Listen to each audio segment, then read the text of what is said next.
Indifference curve analysis, इसका widely use किया professor JR. Hicks ने अपनी थ्योरीज को एक्सप्लेन करने के लिए। कंज्यूमर्स इक्विलिब्रियम में इंडिफरेंस कर्व एनालिसिस का यूज़ करते हुए उन्होंने अपनी थ्योरीज दी, और लास्ट वीडियो जो हमने बनाया था उसमें भी हमने इंडिफरेंस कर्व का meaning, schedule and diagram explain किया था। आज के इस वीडियो में हम 3 टॉपिक एक्सप्लेन करने जा रहे हैं जो कि उससे रिलेटेड हैं। Number 1 MRS, marginal rate of substitution, number 2 monotonic preference and number 3 indifference map. तो वन बाय वन आज हम इन तीनों को डिस्कस करेंगे। So without delaying let's start our today's video. तो सबसे पहले MRS, marginal rate of substitution, होता क्या है ये? जैसा नाम से पता चल रहा है, सब्स्टिट्यूशन। एक कमोडिटी को गेन करने के लिए हम क्या करेंगे, यहां पर दूसरी को सैक्रिफाइस करेंगे, एक कमोडिटी को दूसरे से सब्स्टिट्यूट करेंगे। सो मार्जिनल रेट ऑफ सब्स्टिट्यूशन का मतलब भी इसी से रिलेटेड है। इसका मतलब होता है the rate of sacrifice to gain an additional unit of a commodity. ये कहलाता है हमारा मार्जिनल रेट ऑफ सब्स्टिट्यूशन। एक कमोडिटी की कुछ यूनिट्स को हम सैक्रिफाइस करेंगे, छोड़ देंगे, त्याग देंगे, किसके लिए? कि हम दूसरी कमोडिटी की कुछ यूनिट्स को गेन कर सके। यह कहलाएगा हमारा marginal rate of substitution.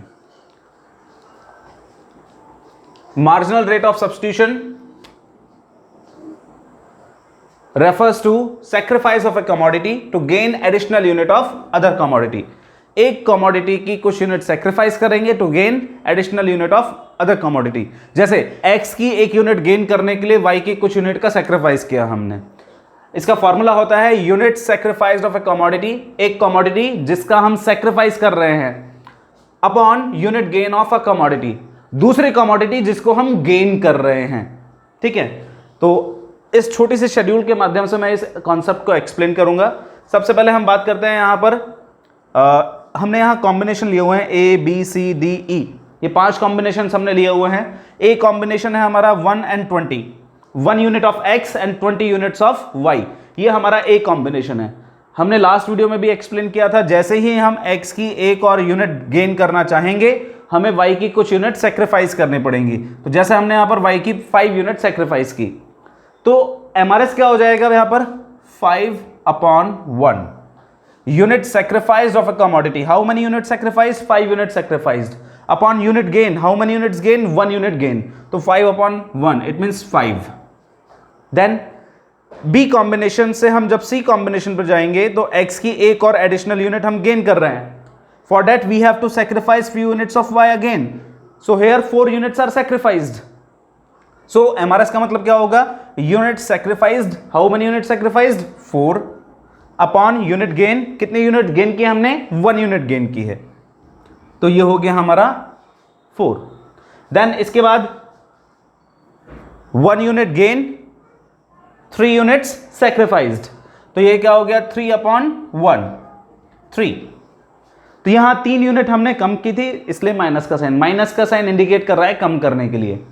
Then again 1 unit sacrificed, 2 units, sorry 1 unit gain, 2 units sacrificed, 2/1।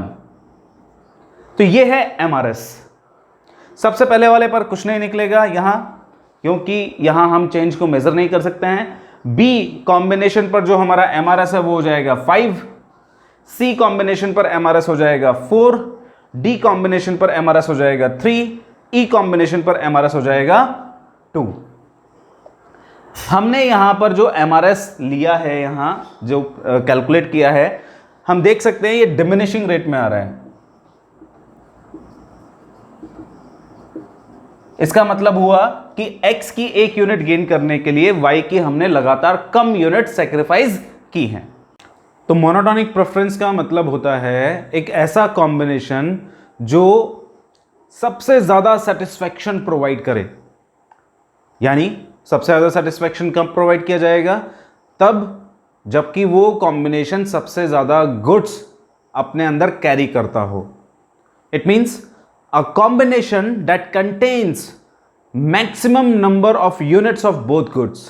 ऐसा कॉम्बिनेशन जिसमें x और y दोनों की यूनिट्स बाकी सारे कॉम्बिनेशंस के कंपैरिजन में ज्यादा हो, ऐसा कॉम्बिनेशन कहलाएगा हमारा मोनोटोनिक प्रेफरेंस।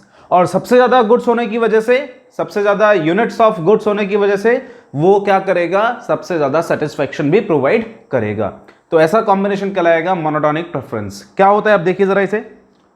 तो सपोज कीजिए ए कॉम्बिनेशन, जैसे ए कॉम्बिनेशन में हमारे पास x और y, जैसे x की मान लेते हैं हमारे पास 5 यूनिट्स हैं, y के 6 यूनिट्स हैं।